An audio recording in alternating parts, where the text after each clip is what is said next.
A Shau Valley, running along the Laotian border about 30 miles west of Hue, served as a communist stronghold for over 2 years. The lush green valley became a giant warehouse for the North Vietnamese Army. Ho Chi Minh's troops used the valley as an infiltration route from the north. With an estimated 20,000 troops and a fantastic buildup of war supplies, A Shau was a painful thorn in the side of the South Vietnamese people. From here, the communists waged battles against every major Allied position in the South.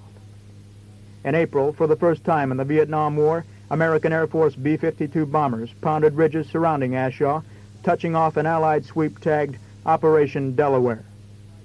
The U.S. Army's 1st Air Cavalry Division got the assignment and swept into the valley in helicopters, expecting a large-scale battle. Surprisingly, the 1st Cav troopers encountered little enemy resistance. What they did encounter, however, was the largest assembly of communist war materials ever discovered.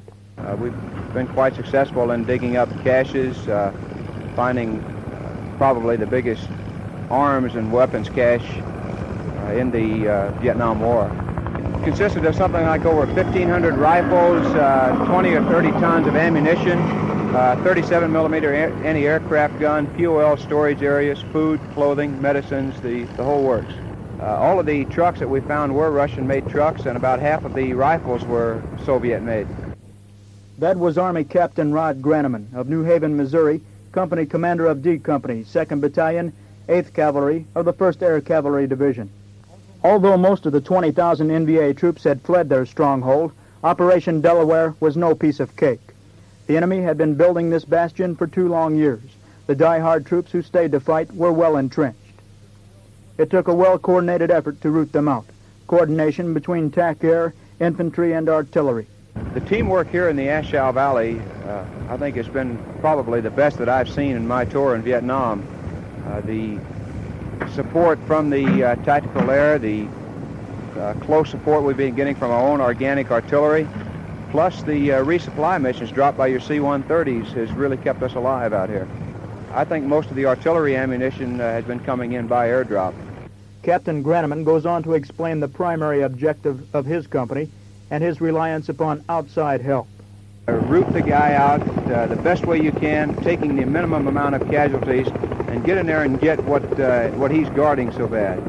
Now, initially, of course, we rely on our artillery because it's immediately responsive. 30 seconds to a minute, we can have artillery fire out there.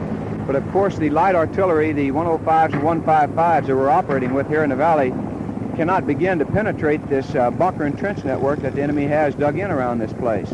In order to root him out of this, we need the fighters with the 500, 750, and 2,000 pound bomb. Like I said before, these guys have been just outstanding in their support. They've dropped it right where we wanted it. I remember a couple of times out there when we were down in the holes and we could see these guys screaming overhead and look up and see the eggs coming out and looked like they were coming right on top of us, but fortunately these guys were good and they put them right where we wanted them, and as a result, casualties were reduced to a very, very minimum. This Army officer couldn't seem to say enough about air support. The tactical air support that we've gotten in this operation has been truly outstanding. It's been responsive to our needs. No doubt it's reduced casualties among the troops on the ground. Our concept is if we run into a large enemy force is to pull back and get everything we can get on top of him and then try to go back in and take it. For example, up to the north of where we're sitting now, where we found the big arms and weapons cache, it had been guarded by a security force of an undetermined size. We got airstrike after airstrike in there, from F-100s, F-4Cs. These guys really put the eggs right where we wanted them. And when we went back in there, about 4 days later, we met no resistance whatsoever. The tough, red-headed officer looked at a row of wooden crosses representing the fallen men of his company and talked about his respect for his men. I'm an old artilleryman, and I branch transferred to the infantry about 7 months ago. And since I've been a company commander, my respect for Joe Snuffy, the PFC with the rifle, the guy that really takes the brunt of the war and takes most of the casualties, my respect for this man has just grown something tremendously. This man goes out there and he plods along day after day after day. He's laying his life on the line 24 hours a day. And every one of these kids would do an outstanding job. They look up to their squad leaders and platoon leaders for the leadership to get them through this thing and get them back home.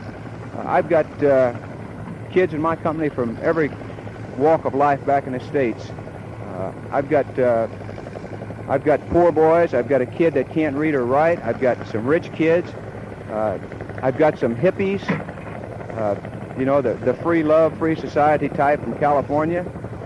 But when it comes to teamwork, these guys have one thing in mind, and that's to accomplish the mission of the company and get out of this thing alive.